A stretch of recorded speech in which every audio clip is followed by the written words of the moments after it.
दोघं मित्र एका जागी बसलेले होते। त्यावेळेला एक 4-5 पंच बोलवून घेतले। या दोघांची चुरशीत शर्त लागली।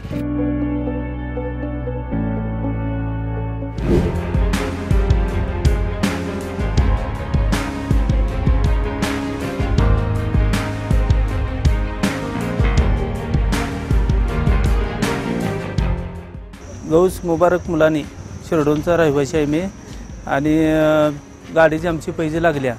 कट्टर कार्यकर्ता काँग्रेसचा आहे मी आणि सहानुभूतीतनं ती विशाल दादाला मतदान म्हणजे चांगल्या मताने निवडून येणारा 2 लाखाच्या खाली आकडा कमी नाही। त्याच्याबद्दल आम्ही पैसे लावले। संजय काका पडले तर मला युनिकॉर्न गाडी एवढंच आहे, बाकीचं काय सुद्धा नाही। एक 8 दिवस झाले, इलेक्शनच्या आधी एक 4-5 दिवस लागले।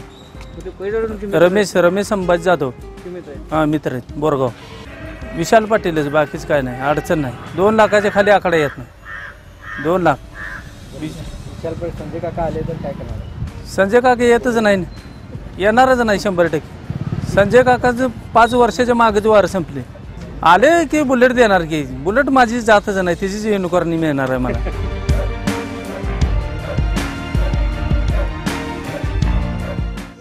संजय काका पाटील 1,43,000 मतांनी निवडून येणार।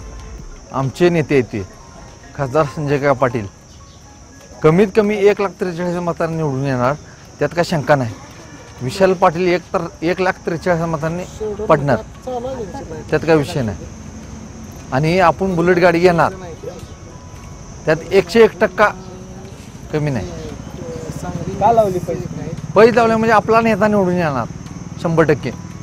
2 वेळा निवडून आलाय खासदार, ट्रिपल केसरी खासदार संजय काका पाटील असते। तुम्हाला नंबर देतोय। खासदारांनी जिल्ह्यासाठी भरपूर काम केले आहे आणि त्यातल्या त्यात बोरगावसाठी भरपूर काम केले। 1,82,000 1,82,00,000 रुपयाची काम केली खासदार संजय काका पाटलांनी, त्यासाठी पैसे लावले आणि 100% आपण पैसे जिंकणार। काय पैसे काय होती?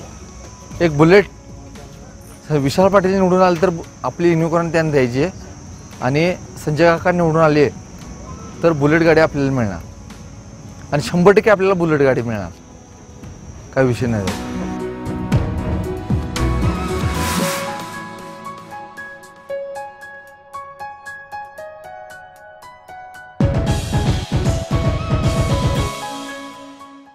मी शामराव भीमराव पाटील शिरडोन। इलेक्शनच्या अगोदर एक 7-8 दिवस अगोदर दोघं मित्र एका जागी बसलेले होते।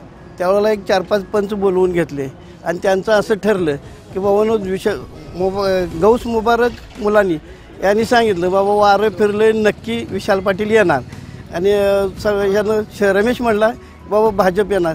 या दोघांची चुरशीत शर्त लागली आणि त्या शर्यतीत जर विशाल पाटील निवडून आले तर युनिकॉर्न गाडी गौस मुबारक मुलांनी यांना द्यायची आणि जर विशाल पाटील नाही आले तर गौस मुबारक मुलांनी यांनी आपली बुलेट गाडी रमेशला द्यायची असं ठरलं। आणि त्यावेळेला असं करारपत्र झालं, कच्च्या वहीवर लिहून 3 साक्षीदारासह ते करारपत्र झालं।